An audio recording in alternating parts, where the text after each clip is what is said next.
الحمدللہ والصلاۃ والسلام علی رسول اللہ وعلی آلہ وصحبہ وموالا۔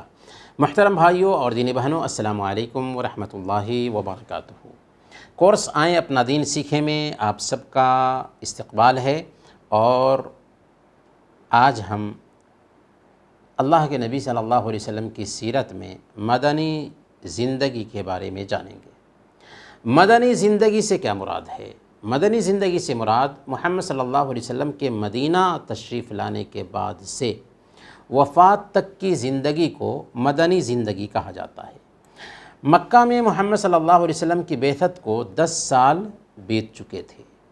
اب تک بہت کم لوگوں نے اسلام قبول کیا تھا۔ ابو طالب اور خدیجہ کی وفات کے بعد مکہ والوں کی شرارت اور زیادہ بڑھ گئی تھی۔ طائف والوں نے بھی آپ کے پیغام کو ماننے سے انکار کر دیا تھا، بلکہ آپ پر پتھر برسایا تھا۔ محمد صلی اللہ علیہ وسلم فکر مند تھے کہ باہر کے لوگ اسلام قبول کر لیں، چنانچہ نبی صلی اللہ علیہ وسلم نے حج کے موسم سے فائدہ اٹھاتے ہوئے یثرب سے حج کے لیے آنے والے لوگوں سے آپ نے ملاقات کی، انہیں اسلام کی دعوت دی، انہوں نے اسلام قبول کر لیا، اور جب وہ یثرب گئے تو وہاں پر لوگوں کو اسلام کی طرف دعوت دی۔ پھر دوسرے سال آئے، یہاں تک کہ اللہ کے نبی صلی اللہ علیہ وسلم کے ہاتھ پر بیعت کی، اور صحابہ کرام کو بھی ہجرت کی دعوت دی۔ جب یثرب کی دھرتی تیار ہو گئی تو صحابہ کرام وہاں چپکے چپکے ہجرت کر کے جانے لگے، اور نبوت کے 13 سال مکہ میں گزارنے کے بعد اللہ کے نبی صلی اللہ علیہ وسلم بھی اپنے ساتھی ابوبکر صدیق رضی اللہ تعالیٰ عنہ کے ساتھ مکہ سے ہجرت کر کے یثرب پہنچ گئے۔ آپ کے آتے ہی اس شہر کا نام مدینہ پڑ گیا۔ مدینہ پہنچنے سے پہلے اللہ کے نبی صلی اللہ علیہ وسلم قباء میں ٹھہرے تھے، اور وہاں پر ایک مسجد بنائی تھی جو آج مسجد قباء کے نام سے مشہور ہے، جہاں 2 رکعت نماز پڑھنا ایک عمرہ کے برابر ہے۔ مدینہ منورہ آنے کے بعد اللہ کے نبی صلی اللہ علیہ وسلم نے 2 اہم کام کیا۔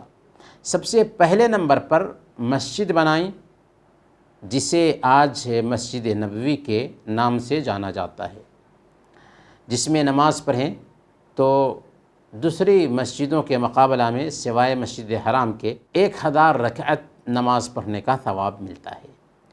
اور دوسرا کام اللہ کے نبی صلی اللہ علیہ وسلم نے یہ کیا کہ مہاجرین جو ہجرت کر کے مکہ سے مدینہ آئے تھے، اور انصار جو وہاں کے رہنے والے تھے، دونوں کے بیچ بھائی چارہ قائم کیا۔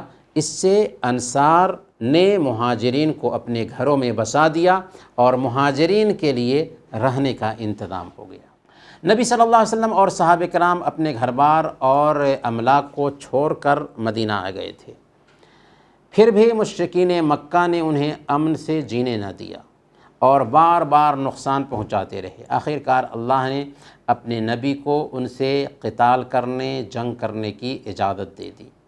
مشہور غزوات کیا ہیں جن میں اللہ کے نبی صلی اللہ علیہ وسلم نے شرکت کی؟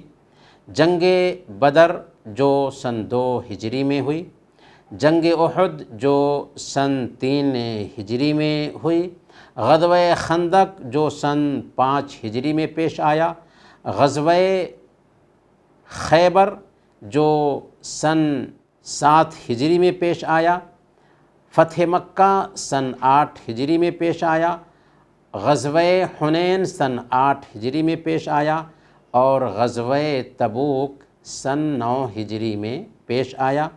فتح مکہ کو اگر آپ دیکھیں تو ان تمام غزوات میں سب سے اہم غزوہ تھا۔ صحابہ کرام بغیر لڑائی کے مکہ میں داخل ہوئے، اور رسول اللہ صلی اللہ علیہ وسلم نے مکہ پر فتح پانے کے باوجود اپنے تمام دشمنوں کی عام معافی کا اعلان کر دیا۔ اللہ کے نبی صلی اللہ علیہ وسلم نے اپنی زندگی میں صرف ایک ہی حج کیا، جسے حجۃ الوداع کہا جاتا ہے۔ یہ حج آپ صلی اللہ علیہ وسلم نے ہجرت کے 10ویں سال کیا۔ یہ حج رسول اللہ صلی اللہ علیہ وسلم کے لیے اس بات کی علامت تھا کہ آپ کی وفات اب قریب ہے۔ آپ صلی اللہ علیہ وسلم کی وفات کب ہوئی؟ ہجرت کے 11ویں سال 12 ربیع الاول کو سوموار کے دن 63 ایئرس 63 سال کی عمر میں آپ نے رحلت فرمائی۔ آپ صلی اللہ علیہ وسلم کا پیغام کن لوگوں کے لیے تھا؟ تمام انسانوں اور تمام جنات کے لیے تھا۔ اللہ تعالیٰ نے آپ کو تمام انسانوں اور تمام جنات کے لیے بھیجا ہے، اور تمام انسانوں اور تمام جنات پر آپ کی پیروی فرض قرار دی ہے۔ اللہ تعالیٰ نے فرمایا سورہ الاعراف آیت نمبر 158، قُلْ يَا أَيُّهَا النَّاسِ إِنِّي رَسُولُ اللَّهِ إِلَيْكُمْ جَمِيعًا، آپ کہہ دیجئے کہ اے لوگو میں تم سب کی طرف اللہ کا بھیجا گیا رسول ہوں۔ تو یہ رہی اللہ کے نبی صلی اللہ علیہ وسلم کی مدنی زندگی۔ اللہ تعالیٰ سے دعا ہے کہ اللہ تعالیٰ ہمیں پیارے نبی صلی اللہ علیہ وسلم کے اسوہ کے مطابق زندگی گزارنے کی توفیق عطا فرمائے۔ آمین۔ وصلی اللہ علی نبینا محمد وعلی آلہ وصحبہ اجمعین۔